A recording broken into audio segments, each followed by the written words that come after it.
지금 이 순간에도 전 세계 곳곳에서 한국을 처음 접한 외국인들이 충격에 빠지고 있습니다. 그날 유럽의 한 국제회의장에서 벌어진 일이 전 세계 언론을 통해 퍼져나갔습니다.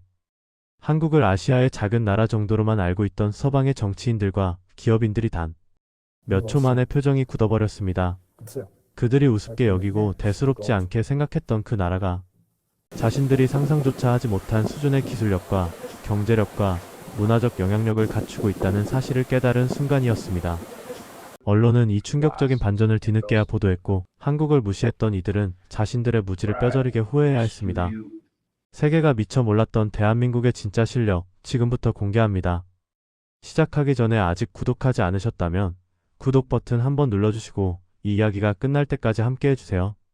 그리고 오늘 이야기를 들으시면서 대한민국을 응원하고 싶으시다면 댓글에 대한민국 파이팅 한마디만 남겨주시면 큰 힘이 됩니다. 여러분의 한 글자가 이 이야기를 계속 이어가게 만듭니다. 오랜 세월 동안 서방 세계의 많은 사람들에게 한국은 그저 아시아 어딘가에 있는 작은 나라, 일본과 중국 사이에 끼어있는 잘 알려지지 않은 나라 정도로 인식되어 왔습니다. 미국이나 유럽의 일반인들 중 상당수는 한국이 어디에 있는지조차 정확히 모르는 경우가 많았습니다. 북한과 남한의 차이를 구분하지 못하는 사람들도 부지기수였습니다. 한국 전쟁 때 미군이 파병되어 싸웠다는 사실 정도는 역사책에서 배웠을지 몰라도 그 이후 한국이 어떻게 발전했는지에 대해서는 관심도 지식도 없는 경우가 대부분이었습니다. 심지어 일부 서방인들은 한국을 여전히 가난하고 낙후된 개발도상국 정도로 생각하기도 했습니다. 전쟁으로 폐허가 된 나라, 미국의 원조에 의존해서 겨우 먹고 사는 나라, 독재 정권 아래 신음하는 나라. 1970년대나 80년대의 한국에 대한 이미지가 그들의 머릿속에 화석처럼 박혀 있었습니다. 세상은 변했는데 그들의 인식은 수십 년 전에 멈춰 있었던 것입니다. 이런 무지와 편견은 일반 시민들 사이에서만 있었던 것이 아니었습니다. 놀랍게도 서방의 정치인들과 관료들, 기업인들과 학자들 중에서도 한국에 대해 제대로 알지 못하거나 과소평가하는 경우가 적지 않았습니다. 물론 국제정치나 경제를 전문적으로 다루는 사람들은 한국의 경제 규모나 삼성, 현대 같은 대기업들의 존재 정도는 알고 있었습니다. 하지만 그것이 전부였습니다. 한국이 구체적으로 어떤 분야에서 얼마나 대단한 기술력을 갖추고 있는지, 한국 사회가 얼마나 역동적이고 혁신적인지, 한국 문화가 전 세계에서 얼마나 큰 영향력을 발휘하고 있는지에 대해서는 깊이 있게 파악하지 못하고 있었습니다. 그저 일본의 뒤를 따라가는 아류 정도로 생각하거나 중국의 그늘에 가려진 작은 나라 정도로 치부하는 경향이 있었습니다. 설마 그 작은 나라가 우리와 어깨를 나란히 하겠어? 아시아에서는 일본이나 중국이 중요하지 한국이야 뭐. 이런 오만하고 안일한 인식이 서방의 엘리트들 사이에서도 은연중에 퍼져 있었습니다.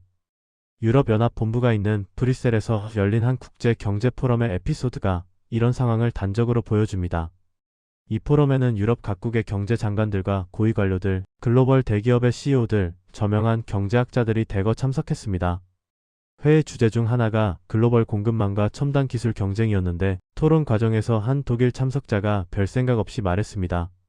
반도체 공급망 문제는 결국 미국과 대만, 그리고 어느 정도 일본의 문제 아닙니까?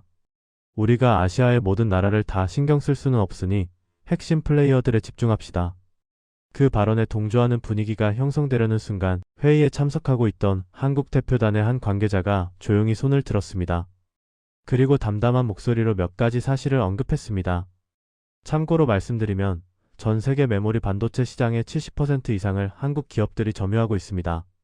삼성전자와 SK하이닉스 두 회사만으로 그렇습니다. 스마트폰에 들어가는 OLED 디스플레이도 세계 시장의 80% 이상이 한국산입니다.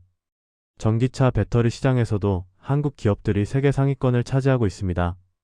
조선 산업에서는 고부가 가치 선박의 대부분을 한국이 건조합니다. 한국을 빼고 글로벌 공급망을 논의하시겠다면 그건 현실과 동떨어진 논의가 될 겁니다. 회의장이 순간적으로 조용해졌습니다. 앞서 발언했던 독일 관료의 얼굴이 살짝 붉어졌습니다. 다른 참석자들 중 일부는 고개를 끄덕이며 한국 측 발언에 동의를 표했고 일부는 멋쩍은 표정으로 자료를 뒤적였습니다. 그들 대부분이 한국의 이런 압도적인 시장 지배력에 대해 구체적으로 인지하지 못하고 있었던 것입니다. 물론 삼성이나 현대라는 이름은 알았습니다.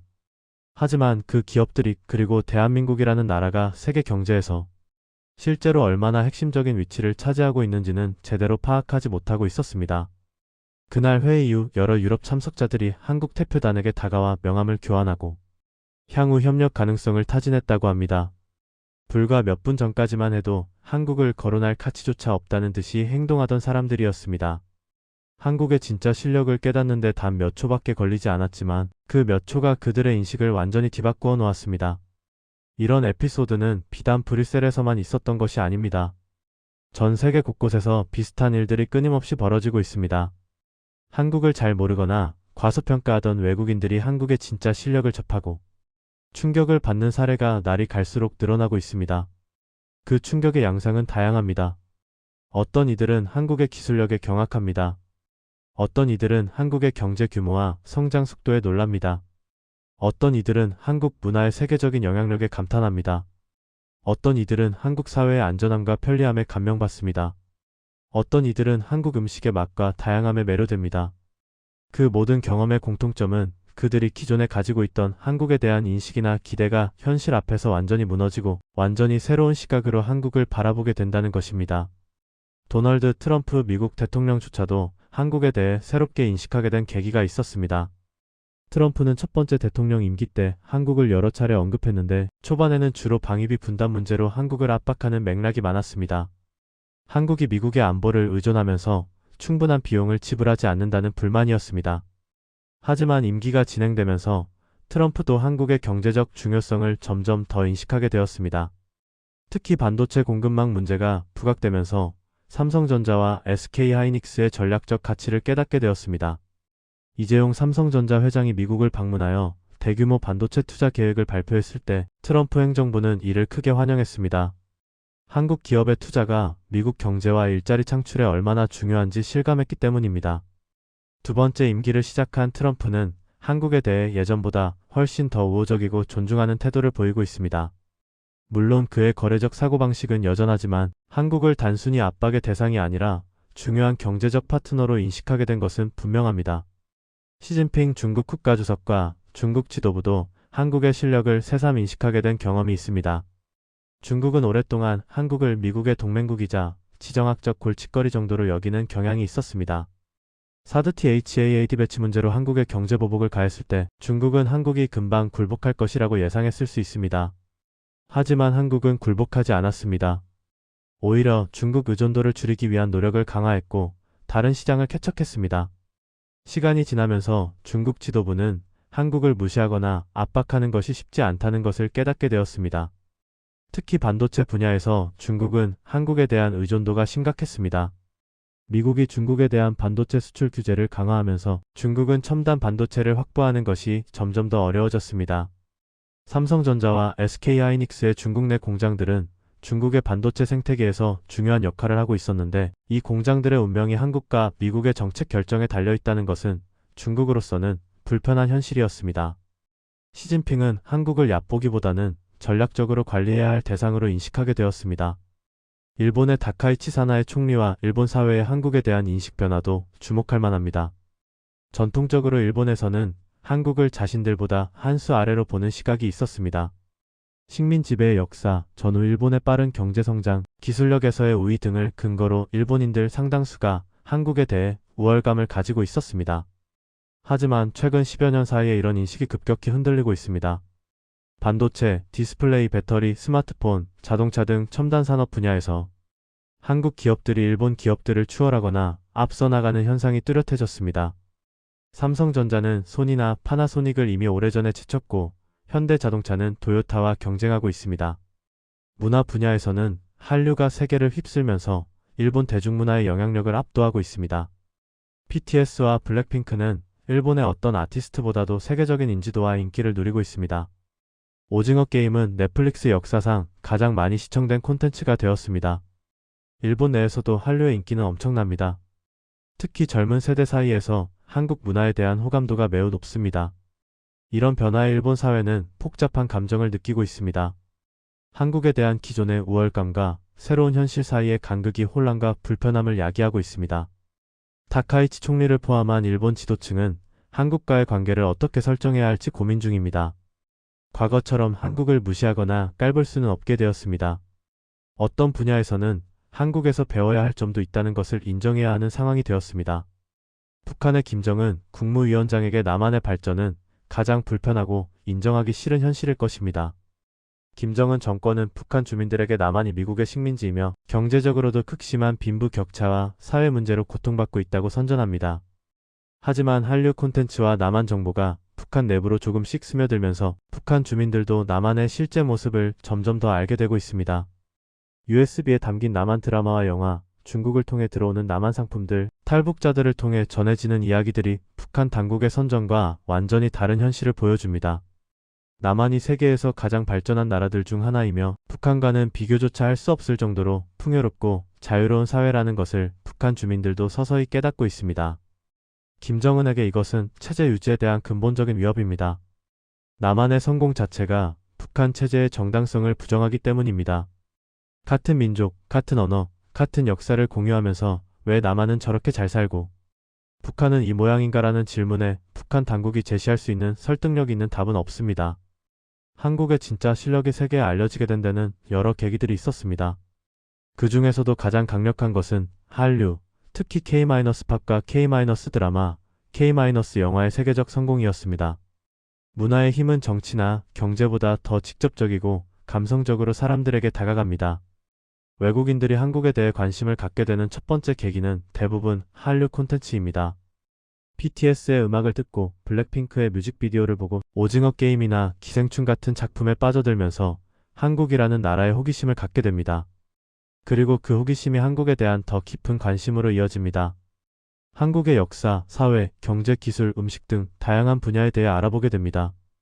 그 과정에서 한국이 단순히 K-팝이나 드라마만 잘 만드는 나라가 아니라 첨단 기술과 제조업, 경제 발전에서도 세계적인 수준에 도달한 나라라는 것을 깨닫게 됩니다. 한류는 한국에 대한 관심의 문을 열어주는 열쇠 역할을 하고 있습니다. BTS의 성공 스토리 자체가 한국을 우습게 보던 외국인들을 경악하게 만든 대표적인 사례입니다. 불과 10여 년 전만 해도 아시아 가수가 미국과 유럽의 주류 음악 시장에서 성공한다는 것은 불가능에 가까운 일로 여겨졌습니다. 일본의 몇몇 아티스트들이 시도했지만 번번이 실패했고 아시아 음악은 언어와 문화의 장벽을 넘지 못한다는 것이 업계의 통념이었습니다. 하지만 BTS는 그 모든 통념을 완전히 깨버렸습니다. 빌보드 핫 100 차트 1위 그래미 노미네이션, UN 연설, 스타디움, 월드 투어 매진, 이 모든 것이 한국어로 노래하는 한국 그룹에 의해 이루어졌습니다. 처음에 미국과 유럽의 음악 업계 관계자들은 BTS의 성공을 일시적인 현상이나 신기한 예외로 치부하려 했습니다. 아시아 팬들이 조직적으로 차트를 조작하는 것 아니냐는 의심도 있었습니다. 하지만 BTS의 인기가 지속되고 심지어 더 커지면서 그리고 BTS뿐만 아니라 블랙핑크, 스트레이 키즈, 에스파 등 다른 K-팝 그룹들도 연이어 세계 시장에서 성공하면서 더 이상 부정할 수 없는 현실이 되었습니다. 이제 K-팝은 세계 음악 산업의 가장 중요한 트렌드 중 하나로 자리 잡았고 서방의 음악 업계는 K-팝을 연구하고 배우려 하고 있습니다. 한국 아이돌들의 퍼포먼스 실력, 뮤직비디오의 제작 수준, 팬들과의 소통 방식, 체계적인 훈련 시스템 등 모든 것이 벤치마킹의 대상이 되었습니다. 영화와 드라마 분야에서도 한국의 약진은 서방을 놀라게 했습니다. 봉준호 감독의 기생충이 칸 영화제에서 황금 종려상을 수상한 것도 충격이었지만 아카데미 시상식에서 작품상을 포함한 주요 부문을 석권한 것은 그야말로 역사적인 사건이었습니다. 비영어권 영화가 아카데미 작품상을 받은 것은 90년이 넘는 아카데미 역사상 처음 있는 일이었습니다. 그것도 할리우드의 방식을 따라 한 것이 아니라 철저하게 한국적인 이야기, 한국적인 미학, 한국적인 방식으로 만든 영화로 최고상을 받았습니다. 할리우드의 영화인들과 비평가들은 경악했습니다. 한국 영화가 이 정도 수준이었단 말인가? 우리가 너무 안일하게 아시아 영화를 무시해온 것은 아닌가? 기생충 이후 한국 영화에 대한 관심이 폭발적으로 높아졌고 넷플릭스와 같은 글로벌 스트리밍 플랫폼들이 한국 콘텐츠 확보에 천문학적인 투자를 하기 시작했습니다. 오징어 게임의 전 세계적인 성공은 그 정점이었습니다. 한국어로 된 한국 배우들이 출연하는 철저하게 한국적인 드라마가 전 세계 90개국 이상에서 시청률 1위를 기록했습니다. 이것은 문화적 헤게모니의 중심이 할리우드에서 다른 곳으로도 이동할 수 있다는 것을 보여주는 역사적인 사건이었습니다. 한류의 성공 뒤에는 한국 콘텐츠 산업의 놀라운 역량이 있습니다. CJ ENM 하이브, SM 엔터테인먼트, JYP 엔터테인먼트, YG 엔터테인먼트 같은 기업들이 세계적인 콘텐츠 기업으로 성장했습니다. 하이브의 방시혁 의장은 BTS를 키워낸 장본인으로서 세계 음악 산업에서 가장 영향력 있는 인물 중 한 명이 되었습니다. 이수만 SM 창업자, 박진영 JYP 창업자, 양현석 전 YG 대표 등 한국 엔터테인먼트 산업을 일군 인물들의 업적이 세계적으로 인정받고 있습니다. 이재현 CJ그룹 회장이 이끄는 CJ ENM은 영화, 드라마, 음악을 아우르는 종합 콘텐츠 기업으로서 글로벌 시장에서 영향력을 확대하고 있습니다. 한국 콘텐츠 기업들의 시가총액은 수십조 원에 달하며 세계 어느 나라의 콘텐츠 기업과 비교해도 뒤지지 않는 규모로 성장했습니다. 기술 분야에서 한국의 실력에 경악한 외국인들의 사례도 무수히 많습니다. 세계 최대 가전 박람회인 CES-CONSUMER 일렉트라닉스 쇼에서 한국 기업들의 존재감은 압도적입니다. 삼성전자와 LG전자의 전시관은 매년 CES에서 가장 크고 화려하며 가장 많은 관심을 받습니다. 이재용 삼성전자 회장이 이끄는 삼성은 스마트폰, 반도체, 디스플레이 가전, 네트워크 장비 등 거의 모든 전자제품 분야에서 세계 최고 수준의 기술력을 보유하고 있습니다. 갤럭시 폴드와 갤럭시 플립 같은 폴더블 스마트폰은 삼성이 세계 최초로 상용화했고 이 분야에서 압도적인 시장 점유율을 유지하고 있습니다. 구강모 회장이 이끄는 LG전자는 OLED TV 분야에서 독보적인 기술력을 가지고 있으며 가전제품 전반에서 프리미엄 브랜드로 인정받고 있습니다. CES를 찾는 전 세계 기술 기자들과 바이어들은 한국 기업들의 전시를 보고 매년 감탄을 금치 못합니다. 이게 정말 한국 기업이 만든 거야? 이 정도 기술력이라니. 이런 반응이 매년 반복됩니다. 반도체 분야는 한국의 기술력이 가장 극적으로 드러나는 영역입니다. 반도체는 현대 기술 문명의 기초입니다. 스마트폰, 컴퓨터, 자동차, 가전제품, 의료기기, 무기 체계 등 거의 모든 전자장치에 반도체가 들어갑니다. 인공지능과 데이터 센터의 핵심도 반도체입니다. 이 중요한 산업에서 한국은 세계적인 강자입니다. 메모리 반도체 시장에서 삼성전자와 SK하이닉스는 합쳐서 70%가 넘는 점유율을 가지고 있습니다. 특히 HBM, HIGH 밴드위드스 메모리로 불리는 인공지능용 고대역폭 메모리 분야에서 SK하이닉스는 세계 시장을 독점하다시피 하고 있습니다. 최태원 SK그룹 회장은 반도체를 SK의 핵심 성장 동력으로 삼고 막대한 투자를 지속하고 있습니다. 엔비디아의 젠슨 황 CEO가 AI 칩 생산을 위해 SK하이닉스의 HBM이 필수적이라고 공개적으로 인정했을 때 세계 기술 업계는 한국 반도체의 중요성을 새삼 깨달았습니다. AI 혁명의 핵심 부품을 한국 기업이 장악하고 있다는 사실이 전 세계에 알려졌습니다. 2차 전지, 즉 배터리 분야에서도 한국 기업들의 실력은 세계를 놀라게 했습니다. 전기차 시대가 열리면서 배터리의 중요성이 급격히 높아졌는데 이 시장에서 한국 기업들이 핵심 플레이어로 부상했습니다. LG에너지솔루션, 삼성 SDI, SK온 세 회사가 세계 전기차 배터리 시장에서 상위권을 차지하고 있습니다. 테슬라, GM, 폭스바겐, BMW, 현대차 등 세계 주요 자동차 회사들이 한국 기업들로부터 배터리를 공급받고 있습니다. 전기차의 핵심 부품인 배터리를 누가 공급하느냐에 따라 자동차 회사들의 운명이 좌우될 수 있다는 점에서 한국 배터리 기업들의 영향력은 막대합니다. 권영수 LG에너지솔루션 전 CEO, 최윤호 삼성 SDI CEO, 이석희 SK온 CEO 같은 경영자들은 글로벌 배터리 산업의 주역으로 활약하고 있습니다. 자동차 산업에서도 한국의 약진은 세계를 놀라게 했습니다. 정의선 회장이 이끄는 현대자동차그룹은 이제 세계 3위의 자동차 그룹으로 올라섰습니다. 현대차와 기아는 품질과 디자인에서 세계적인 인정을 받고 있으며 특히 전기차와 수소차 분야에서 앞서 나가고 있습니다. 현대차의 아이오닉 시리즈와 기아의 EV 시리즈는 유럽과 북미에서 높은 평가를 받으며 판매 호조를 보이고 있습니다. 제네시스 브랜드는 프리미엄 시장에서 독일 3사 벤츠, BMW, 아우디와 경쟁하며 빠르게 성장하고 있습니다. 불과 20-30년 전만 해도 현대차는 싸구려 차, 품질 나쁜 차라는 이미지였습니다. 미국에서 현대차는 조롱의 대상이었습니다. 하지만 지금은 완전히 달라졌습니다. 현대차와 기아는 품질 평가에서 상위권을 기록하고 디자인상을 휩쓸며 전기차 기술에서 앞서 나가고 있습니다. 한국 자동차가 이 정도였어? 언제 이렇게 좋아진 거야? 이런 반응이 외국인들 사이에서 나오고 있습니다. 조선산업은 한국이 세계 최강의 자리를 굳건히 지키고 있는 분야입니다. HD현대구 현대중공업그룹의 정기선 회장, 삼성중공업, 하나오션구 대우조선해양 등 한국의 조선 빅3는 세계 고부가 가치 선박 시장을 장악하고 있습니다. 초대형 컨테이너선, LNG 운반선, 해양, 플랜트 등 기술적으로 가장 까다로운 선박들은 대부분 한국에서 건조됩니다. 특히 LNG 운반선 분야에서 한국의 시장 점유율은 압도적입니다. 카타르, 사우디아라비아 등 중동 산유국들이 LNG 프로젝트를 위해 한국 조선소에 천문학적인 금액의 발주를 하고 있습니다. 중국 조선소들이 저가 선박시장에서 물량 공세를 펼치고 있지만 고부가 가치 선박시장에서는 한국을 따라오지 못하고 있습니다. 조선업에서 한국의 기술력과 품질은 타의 추종을 불허합니다. 이처럼 반도체, 배터리, 자동차, 조선, 디스플레이, 가전 등 첨단 제조업 분야에서 한국의 기술력과 경쟁력은 세계 최고 수준입니다. 하지만 많은 외국인들은 이런 사실을 제대로 모르고 있었습니다.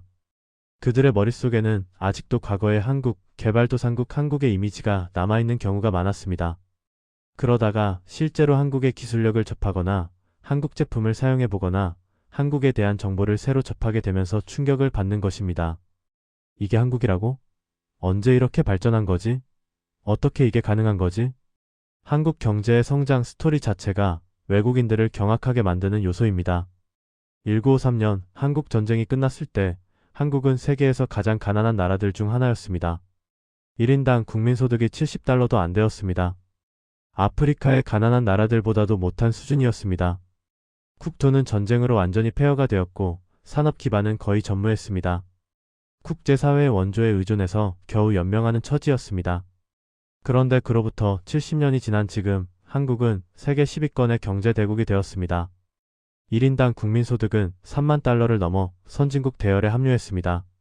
세계에서 가장 혁신적인 나라들 중 하나로 꼽힙니다. 이것은 인류 역사상 가장 압축적이고 극적인 경제발전 사례입니다. 어떤 나라도 이렇게 짧은 기간에 이렇게 극적인 발전을 이루어낸 적이 없습니다. 한강의 기적이라고 불리는 이 성취는 경제학 교과서에 실리고 전 세계 개발도상국들의 벤치마킹 대상이 됩니다. 한국의 발전 스토리를 처음 제대로 접한 외국인들은 경이로움을 느낍니다. 어떻게 이게 가능했지? 도대체 한국인들은 어떤 민족이길래 이런 기적을 만들어냈을까? 한국 사회의 안전함과 편리함도 외국인들을 놀라게 하는 요소입니다. 한국을 방문하는 외국인 관광객들이 공통적으로 감탄하는 것 중 하나가 치안의 좋음입니다.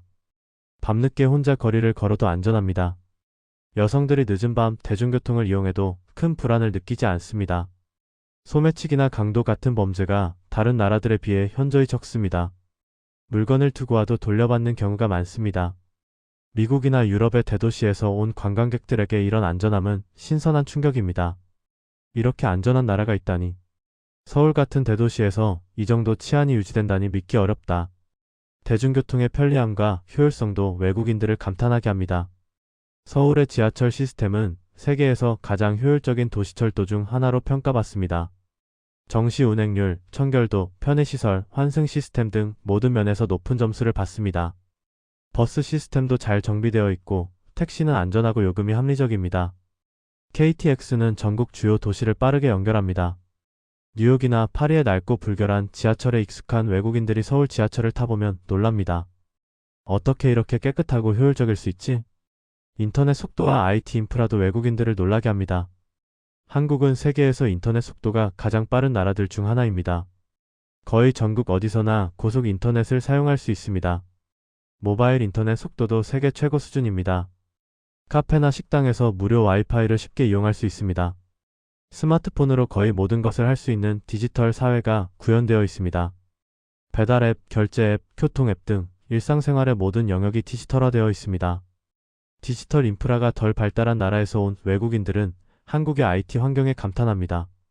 미래 사회를 미리 경험하는 느낌이다. 한국은 디지털 선진국이다. 한국 음식도 외국인들을 사로잡는 요소입니다.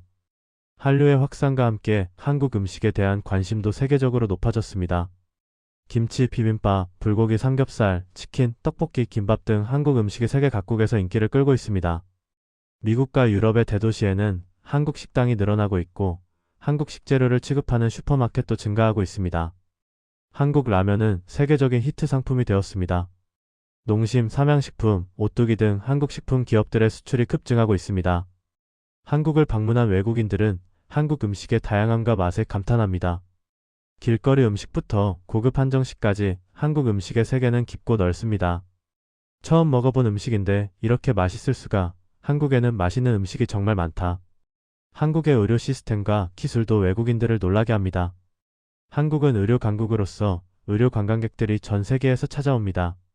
특히 성형수술, 피부시술, 건강검진 분야에서 한국은 세계적인 명성을 가지고 있습니다. 하지만 그것뿐만이 아닙니다. 한국의 의료 기술 전반이 세계 최고 수준입니다. 암치료, 심장수술, 장기이식 등 고난도 의료 분야에서도 뛰어난 성과를 보이고 있습니다. 의료비는 미국에 비해 훨씬 저렴하면서 의료의 질은 그에 못지 않습니다. 국민건강보험 제도가 전 국민에게 의료 서비스를 제공하고 있습니다. 코로나 팬데믹 당시 한국의 방역 대응과 의료 시스템이 세계적으로 주목받았습니다. K-방역이라는 말까지 생겼습니다. 한국의 의료 시스템을 경험한 외국인들은 감탄합니다. 이렇게 효율적이고 저렴한 의료 시스템이 있다니. 이러한 다양한 분야에서 한국의 실력이 드러나면서 한국을 우습게 보던 외국인들의 인식이 바뀌고 있습니다. 그 인식 변화의 속도는 때로 아주 빠릅니다. 몇 초, 몇 분 만에 한국에 대한 생각이 완전히 바뀌는 경우도 있습니다. 유튜브에는 외국인들이 한국에 대해 알게 된 후 충격받는 영상이 넘쳐납니다. 한국의 GDP 순위를 알고 놀라는 영상, 삼성이 얼마나 큰 회사인지 알고 경악하는 영상, 한국의 군사력에 대해 알고 깜짝 놀라는 영상, 서울의 야경을 보고 감탄하는 영상, 한국 음식을 처음 먹고 반하는 영상 등등. 이런 콘텐츠들이 인기를 끄는 것은 그만큼 많은 외국인들이 한국에 대해 잘못된 인식을 가지고 있다가 현실을 알고 충격을 받기 때문입니다. 서울을 방문한 외국인 관광객들의 반응을 보면 이런 인식 변화를 생생하게 느낄 수 있습니다. 인천공항에 도착하는 순간부터 감탄이 시작됩니다. 인천공항은 세계에서 가장 좋은 공항으로 여러 차례 선정된 곳입니다. 깨끗하고 효율적이며 다양한 편의시설을 갖추고 있습니다. 공항에서 서울 도심까지 연결되는 교통편도 편리합니다. 서울에 들어서면 현대적인 스카이라인과 발전된 인프라에 또 한 번 놀랍니다. 강남, 명동, 홍대, 이태원 등 다양한 매력을 가진 지역들을 돌아다니며 서울의 다양성과 활력을 경험합니다. 한국인들의 친절함과 영어 소통 능력에 감탄하기도 합니다. 한국이 이렇게 발전한 나라인 줄 몰랐다. 서울은 뉴욕이나 런던 못지않은 세계적인 대도시다. 꼭 다시 오고 싶다. 이런 반응들이 쏟아집니다. 한국을 실제로 경험한 외국인들이 자국으로 돌아가 주변 사람들에게 한국에 대해 이야기하면서 한국의 이미지가 점점 더 긍정적으로 바뀌고 있습니다. 입소문의 힘입니다. 예전에는 한국하면 북한과의 분단, 전쟁의 위험 같은 부정적인 이미지가 먼저 떠오르는 경우가 많았습니다. 하지만 지금은 K-팝, 한국 드라마, 삼성, 현대, 맛있는 음식, 안전한 사회 같은 긍정적인 이미지가 앞서고 있습니다. 한국에 대한 세계인들의 인식이 근본적으로 변하고 있는 것입니다. 정치 외교 분야에서도 한국의 위상 변화가 감지됩니다. 예전에는 한국이 국제회의에서 큰 존재감을 발휘하지 못했습니다. 미국, 중국, 일본 같은 강대국들 사이에서 끼어있는 중소국 정도로 여겨지는 경우가 많았습니다. 하지만 지금은 다릅니다. 지칠 정상회의에 게스트로 초청되는 빈도가 늘었고 정식 회원국 가입 논의까지 나오고 있습니다. G20에서도 한국의 발언권이 커졌습니다. UN 안전보장이사회 비상임이사국 선거에서 한국은 높은 득표로 당선되었습니다. 기후변화, 개발원조, 폭언안보 등 글로벌 이슈에서 한국의 역할이 주목받고 있습니다. 윤석열 대통령이나 이재명 대표 같은 한국 정치 지도자들의 발언이 국제사회에서 관심을 받습니다. 한국은 이제 국제무대에서 자기 목소리를 당당하게 내는 나라가 되었습니다. 군사 분야에서도 한국의 실력은 세계를 놀라게 하고 있습니다. 한국은 세계에서 6번째로 강한 군대를 가진 것으로 평가받습니다. 첨단 무기체계, 잘 훈련된 병력, 강력한 방위산업을 보유하고 있습니다. K-전차, K9 자주포, FA-50 전투기 같은 한국산 무기들이 세계 시장에서 인기를 끌고 있습니다. 폴란드가 한국에서 전차와 자주포를 대량으로 구매한 것은 국제방산 시장에 충격을 주었습니다. 한국 무기가 독일이나 프랑스 무기와 경쟁에서 이겼다는 것은 한국 방위산업의 실력을 보여주는 사례입니다. 한국이 이 정도 군사력을 가지고 있었어? 한국 무기가 이렇게 좋았어? 외국의 군사 전문가들과 언론들이 놀랍니다. 이렇게 다양한 분야에서 한국의 진짜 실력이 드러나면서 한국에 대한 세계의 인식이 바뀌고 있습니다. 과거에 한국을 무시하거나 과소평가했던 이들도 이제는 한국의 성취를 인정하지 않을 수 없게 되었습니다. 트럼프 대통령이 한국 무기를 칭찬하고 시진핑 주석이 한국을 함부로 대하기 어렵다는 것을 깨닫고 타카이치 총리가 한국과의 경쟁에서 초조해하는 것 모두 한국의 달라진 위상을 보여줍니다. 한국은 더 이상 강대국들 사이에 끼어있는 약소국이 아닙니다. 당당한 중견 국가로서 어떤 분야에서는 강대국들과 어깨를 나란히 하거나 앞서 나가는 나라가 되었습니다. 시니어 시청자 여러분, 이 변화가 어떻게 가능했을까요? 그것은 바로 여러분 세대의 피땀 어린 노력 덕분입니다. 전쟁의 폐허에서 일어나 밤낮 없이 일하며 나라를 세운 분들, 독일 광산과 중동 사막에서 외화를 벌어온 분들, 공장에서 새벽까지 일하며 수출 전선을 지킨 분들, 자식들 교육을 위해 모든 것을 희생한 분들, 그 세대의 희생과 노력이 오늘날 대한민국의 기초가 되었습니다. 한강의 기적은 기적이 아니라 피땀의 결과입니다. 그리고 그 위에서 다음 세대들이 기술력과 창의성을 발휘하여 한국을 세계적인 강국으로 만들어냈습니다.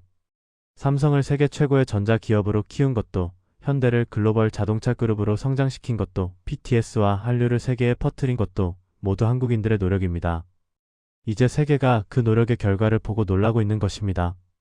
한국을 우습게 보던 외국인들이 3초 만에 경악한 이유, 그것은 그들이 한국의 진짜 실력을 몰랐기 때문입니다. 그들의 머릿속에는 과거의 한국, 가난하고 약했던 한국의 이미지만 남아 있었습니다. 하지만 현실의 한국은 완전히 다릅니다.